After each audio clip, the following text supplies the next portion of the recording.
Hello students, electricity chapter का आज हम थर्ड लेक्चर डिस्कस करेंगे। तो इसमें जो हमारा फर्स्ट टॉपिक है वो है Ohm's law.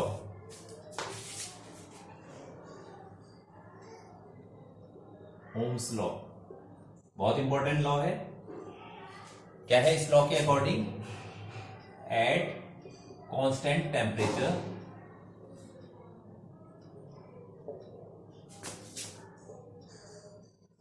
The current flowing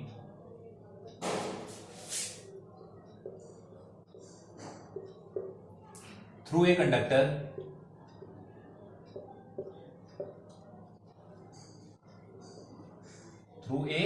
conductor is directly proportional to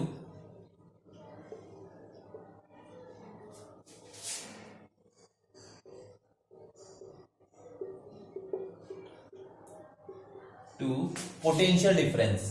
short में लिखा है मैंने PD is directly proportional to potential difference across its ends। जो भी कंडक्टर है उसके एंड पर जो पोटेंशियल डिफरेंस है उसका डायरेक्टली प्रोपोर्शनल होता है जो करंट होता है। मीनिंग क्या है इसका कि जितना पोटेंशियल डिफरेंस ज्यादा होगा उतना ही करंट भी ज्यादा होगा। ऐसे लिखेंगे इसको, I is directly proportional to V। V क्या है यहां पर? पोटेंशियल डिफरेंस है, राइट। I क्या है? करंट है, इलेक्ट्रिक करंट।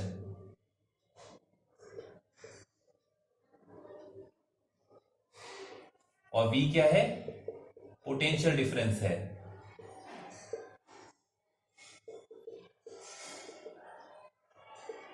राइट। अब क्या है कि जब भी प्रोपोर्शनैलिटी का साइन हटाते हैं तो कांस्टेंट लगाते हैं। तो पहले हम क्या करेंगे, इसको एक इनवर्स करके लिख लेंगे, मींस लेफ्ट राइट चेंज करेंगे। V is directly proportional to I। ऐसे भी लिख सकते हैं इसको। जब भी प्रोपोर्शनैलिटी का साइन हटाते हैं तो कांस्टेंट लगाया जाता है। तो यहां पर जो कांस्टेंट आता है वो R आता है। V is equal to I into R। Proportionality का साइन हटाया तो हमने R लगाया। What is R?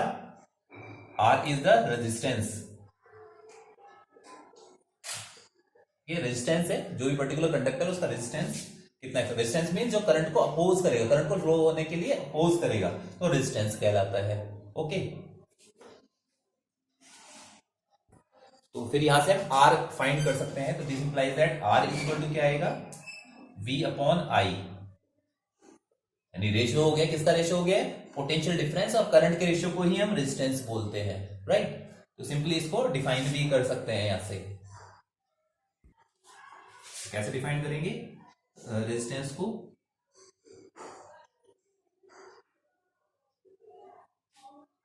The ratio of potential difference applied across the ends of conductor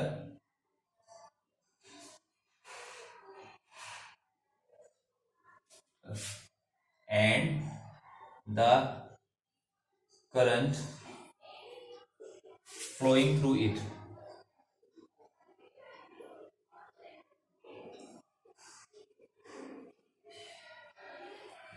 flowing through it is a constant quantity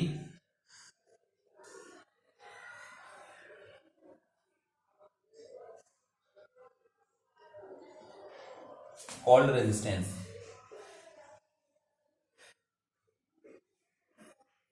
ठीक है, constant quantity होता है और इसको क्या कहते हैं? रेजिस्टेंस कहते हैं। V और I का रेशियो क्या है? कांस्टेंट क्वांटिटी होता है और उसको क्या कहते हैं? रेजिस्टेंस कहते हैं, राइट। तो जैसे हमने अभी ओम्स लॉ देखा, V इज इक्वल टू क्या है? I into R, right. Ohm's law, ठीक है, ओम साइंटिस्ट थे, उन्होंने लॉ दिया था ओम्स लॉ। तो यहां से अगर हम I की वैल्यू फाइंड करें तो I इज इक्वल टू क्या आएगा? V upon R। R divide में भेजा हमने यहां पर। अब करंट देखिए, इलेक्ट्रिक करंट का क्या रिलेशन है V और R से? तो I क्या है?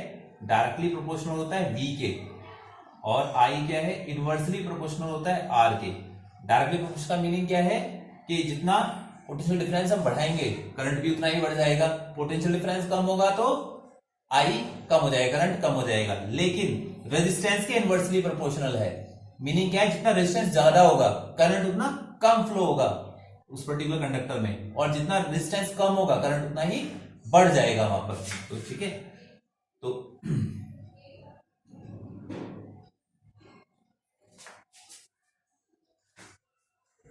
उसको लैंग्वेज में लिख लेते हैं। जो करंट होती है, electric current is directly proportional to potential difference. Next, current is inversely proportional to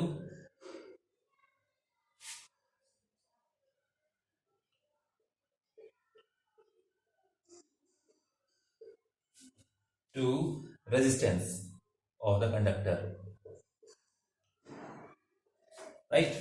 तो ये कुछ पर्टिकुलर रिलेशन है I, V और R में। तो रेजिस्टेंस का थोड़ा डिटेल ले लेते हैं।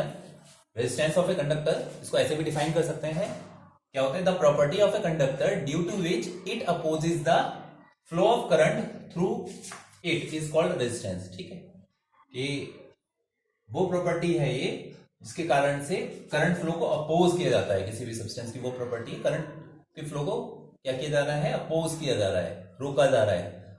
ओके, तो जो इसकी एसआई यूनिट होती है ओम, OH, ओम होती है। ओम, इसको सिंबल से भी डिनोट करते हैं, ये ओम का सिंबल होता है, सिंबल से भी डिनोट करते हैं।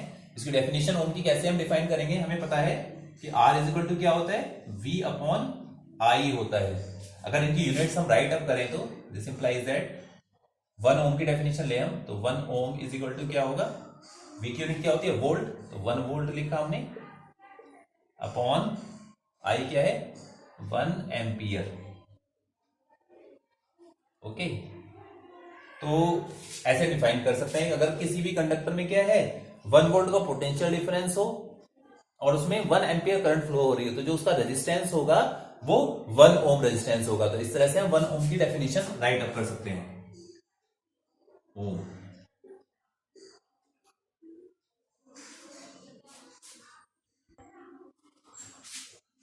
one ohm is the resistance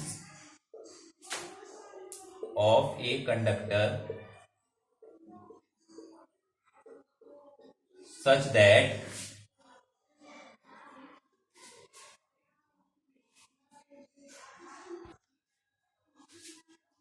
a potential difference of 1 volt is applied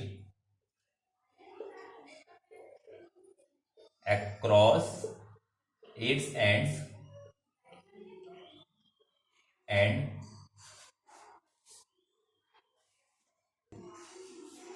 a current of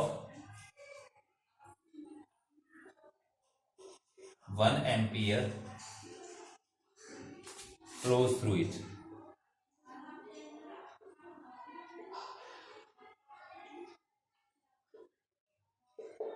okay, तो वैसे हम ये ओम की डेफिनेशन राइट कर सकते हैं। 1 ओम रेजिस्टेंस कब होगा, जब किसी कंडक्टर पर पोटेंशियल डिफरेंस 1 वोल्ट होगा और उससे जो करंट फ्लो हो रही है वो 1 एम्पियर करंट फ्लो हो रही है। तो जो पर्टिकुलर कंडक्टर होगा उसका रेजिस्टेंस कितना होगा, 1 ओम रेजिस्टेंस होने वाला है। नेक्स्ट टॉपिक है, ये क्या कहते हैं, factors affecting the resistance of conductor. Resistance को कौन कौन से फैक्टर्स हैं जो इफेक्ट करते हैं। तो सबसे पहला जो आता है इसमें वो आता है length of conductor. 1 number, length of conductor directly proportional होता है रेजिस्टेंस लेंथ के, right. Resistance is directly proportional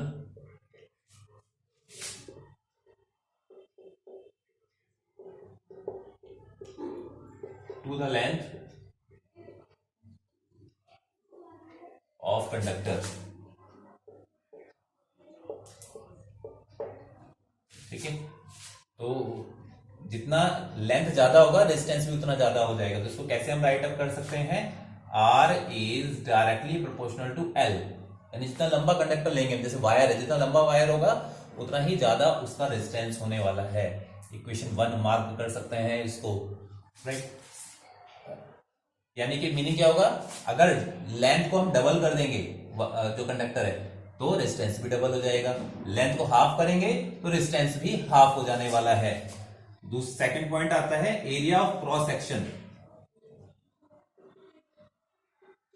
area of cross section of conductor.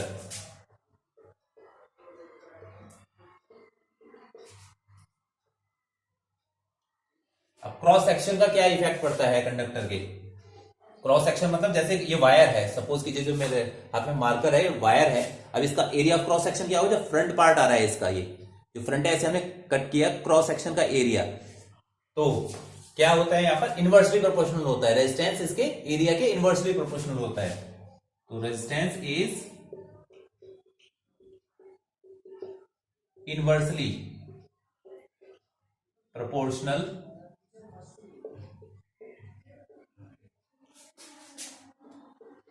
to the area of cross section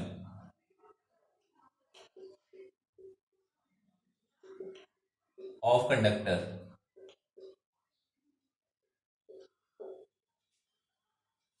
right. यानी कि R इज इनवर्सली प्रोपोर्शनल में क्या करते हैं, बस 1 अपॉन में लिखना है सामने, 1 upon A is representing area of conductor, cross section area.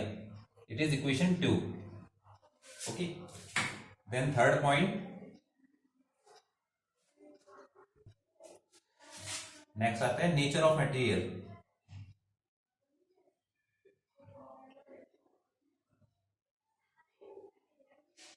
Of the conductor. जो भी कंडक्टर का मटेरियल यूज हुआ है उसके, जैसे हम बात करते हैं कॉपर वायर होता है, कॉपर है कंडक्टर लिया हमने, तो इसका क्या होगा, लो रेजिस्टेंस होगा।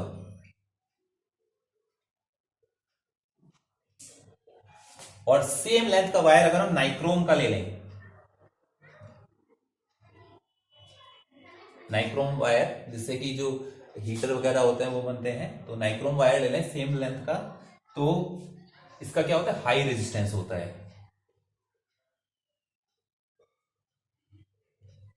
जैसे 1 मीटर का ये लिया, 1 मीटर ये लिया, सेम क्रॉस सेक्शन है दोनों का, तो इसका रेजिस्टेंस बहुत कम होगा और यहाँ बहुत हाई रेजिस्टेंस होगा।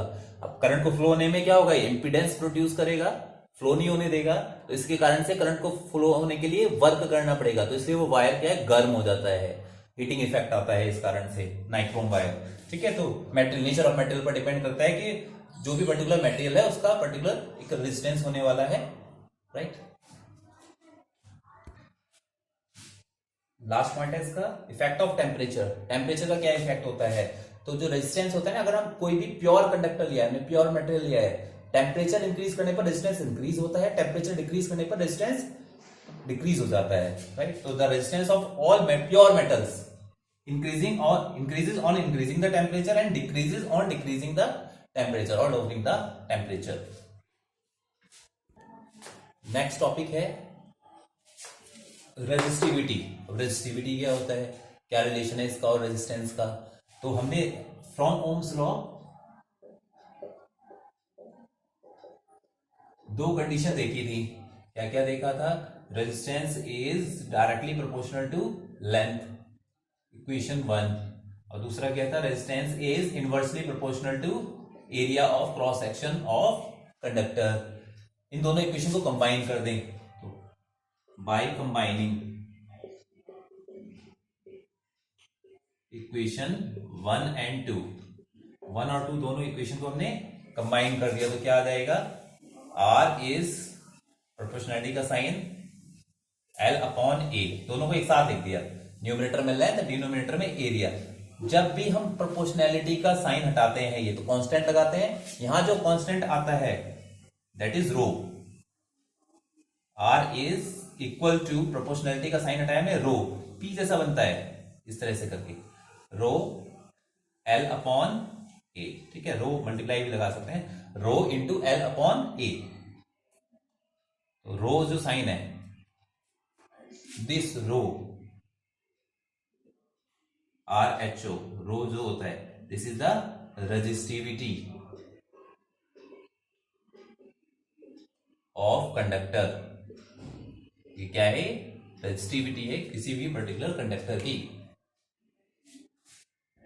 अब हम क्या करें कि अगर हम लेंथ ऑफ जो वायर है या कंडक्टर है उसको 1 रख दें, यानी 1 मीटर ले लिया सपोज, और ए को भी 1 मीटर स्क्वायर ले लें, यानी दोनों को 1 रख दें, इस इक्वेशन नंबर 3 में पुट कर दें, तो क्या आ जाएगा, R is equal to rho into 1/1 आ जाएगा। This implies that R is equal to क्या आ जाएगा, रो, यानी रेजिस्टिविटी। रेजिस्टेंस और रेजिस्टिविटी इक्वल है, किस केस में आया, अगर जो कंडक्टर है उसकी लेंथ कितनी हो, 1 मीटर हो, और उसका एरिया ऑफ क्रॉस सेक्शन भी 1 मीटर स्क्वायर हो, तो उस केस में रेजिस्टिविटी और रेजिस्टेंस इक्वल होते हैं। तो यहां से हम इसकी डेफिनेशन बना सकते हैं, the resistivity of a substance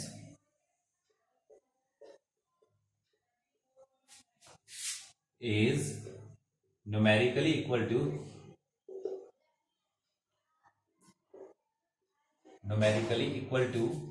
the resistance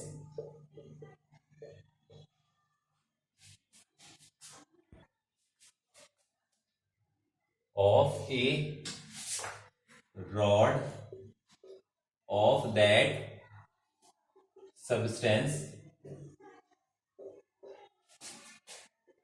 which is 1 meter long and have 1 meter square area of cross section। ठीक है, तो रेजिस्टिविटी रेजिस्टेंस इक्वल होते हैं किस केस में, जब लेंथ है कंडक्टर का 1 मीटर हो और उसका एरिया ऑफ क्रॉस सेक्शन भी 1 मीटर स्क्वायर हो, उस केस में। ओके, इसका यूनिट क्या है, एसआई यूनिट, वो फॉर्मूले से ही हम निकाल सकते हैं कि हमारे पास में क्या है, आर इज इक्वल टू क्या होता है, रो इंटू एल अपॉन ए होता है। इसको रीअरेंज करें तो क्या आ जाएगा यहां से, दिस इंप्लाइज दैट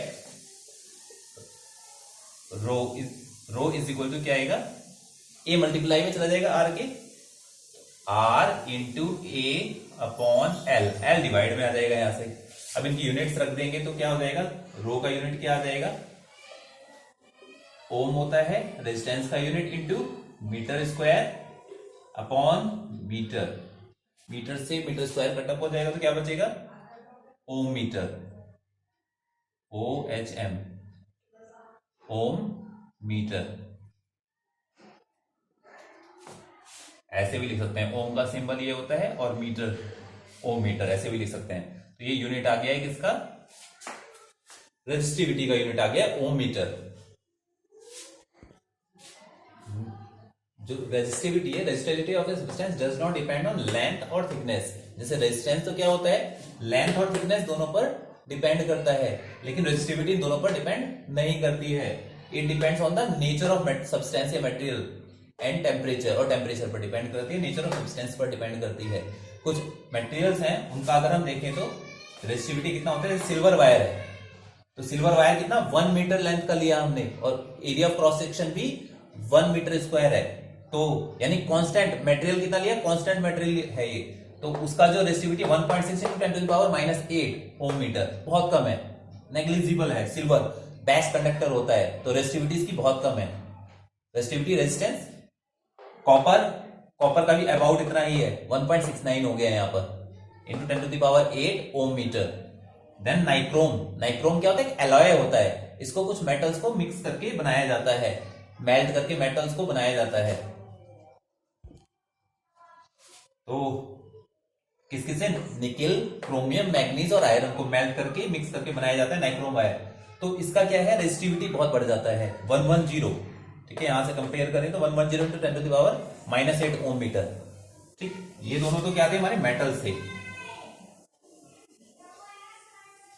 ठीक है, ये नाइक्रोम क्या आ गया, एलॉय आ गया। लेकिन अब ग्लास का देखें तो ग्लास हो गया, पेपर हो गया या प्लास्टिक हो गया, इनका रेजिस्टिविटी तो बहुत हाई होता है, इतना हाई होता है कि इनसे करंट फ्लो ही नहीं करता है, जैसे ग्लास है, इसका रेजिस्टिविटी देखें तो 10 to the power 10 से 10 to the power 14 ohm metre तक होता है। पेपर का भी और प्लास्टिक का भी ऐसी बहुत हाई रेजिस्टिविटी होता है, तो उससे करंट पास नहीं हो पाता है। वुड से भी ऐसे ही करंट पास नहीं होता है, क्योंकि उसका रेजिस्टिविटी भी बहुत हाई होता है। तो अभी नेक्स्ट वीडियो में हम डिस्कस करेंगे जो ओम्स लॉ का एक्सपेरिमेंट है वेरिफिकेशन का, कि ओम्स लॉ को हम कैसे वेरीफाई कर सकते हैं। तो आज का लेक्चर इतना ही रहने देते हैं। तो थैंक यू फॉर वॉचिंग।